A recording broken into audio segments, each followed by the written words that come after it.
Oh yeah, so I wanted to talk about something crazy that happened that I realized during my fever escapades. So, you know how in America we have painkillers that double as fever reducers, right? Pretty common to have that. Oh, this medicine it makes your head hurt less, uh, calms your aches and pains, reduces fever, right? Well, there's this item in Japan that's a pain reliever called Loxonin, and it's real strong, and it's what Japan uses as the painkiller to end all painkillers, to end all pain forever and ever. That's what Loxonin does. So essentially, I've been using this for a long time to calm my headaches, aches and pains, etc. It's extremely effective, works really fast. I don't really read a lot of Japanese, and I'm not from here, right? So I'm not really educated on the ways of what people use when they have fevers or something like the flu, for example, right? And so the doctor never really said anything to me, but my line of thinking was, I have a terrible fever, I'm in a lot of pain, time to take some Loxonin while having this possible flu. So I take the medicine, and I take it to the limit. I take up until what is the limit of the dose.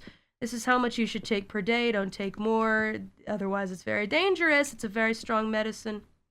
Well, I'm talking to my Japanese friend a little bit afterward, kind of giving an update, because it's good to have Japanese friends around you that can maybe help out, especially if you die. And so I was just kind of filling in my Japanese friend and what was going on, and I said, yeah, I got the blood test, turns out that I had, some traces of flu in my bloodstream. My friend's like, oh, okay, what have you been taking? I was like, well, the doctor's recommended, medicine, Loxonin. And my friend goes, you're taking Loxonin when you have the flu? I'm like, yeah, why? They're like, you can't do that. I'm like, what's so wrong with that? Friend's like, well, for one, you get brain damage. I'm like, huh? Well, what, wouldn't there be a warning about that? My friend's like, yeah, there is a warning. Everybody in Japan knows you don't do that. I'm like, oh. So my fever goes away, and I immediately understand what my friend meant, because all of a sudden I feel my head, my consciousness leave my body, and it's floating around the room. I'm in the sunken place, and I'm behind my eyes, but I'm a meter behind my eyes, floating around. And it feels like the lens of my reality and the lens of what I'm seeing is it's not congruent, and I feel this swimmy vertigo. I got vertigo for 2.5 days.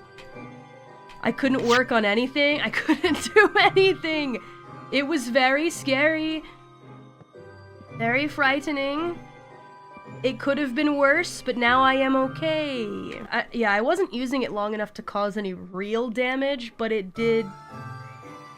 Wee wee wee wee wee wee. But yeah, I thought to myself, I was like, am I gonna die? So of course I go to Google. Bad idea. Google's like, oh yeah, vertigo feeling after flu means you're gonna die. You're gonna start having seizures. Get ready to have a friend on call for when you have seizures.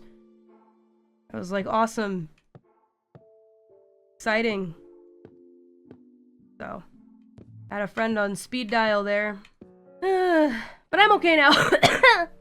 It's still an excellent pain medicine. It's just not something that you take to calm a fever, basically, is the essence of it. Make sure that because not every painkiller you take is gonna calm a fever, or should be used as a fever reducer. Because man, I tell you what, when I did take it, whilst fighting for my life, it felt real good. All my body aches and pains went away. My fever didn't go down. But all my body's aches and pains went away, my head stopped hurting, and I was like, whee! And I almost died. Which would be ironic. Very, very ironic. But yeah, I'm okay. Yeah, I'm not gonna lie, deadbeats, that was very scary. It was a frightening time for me. I don't know, I actually don't know where we should put stairs. I kind of didn't really think this one through. Too busy talking about brain damage from taking the wrong meds. Maybe here? Boink.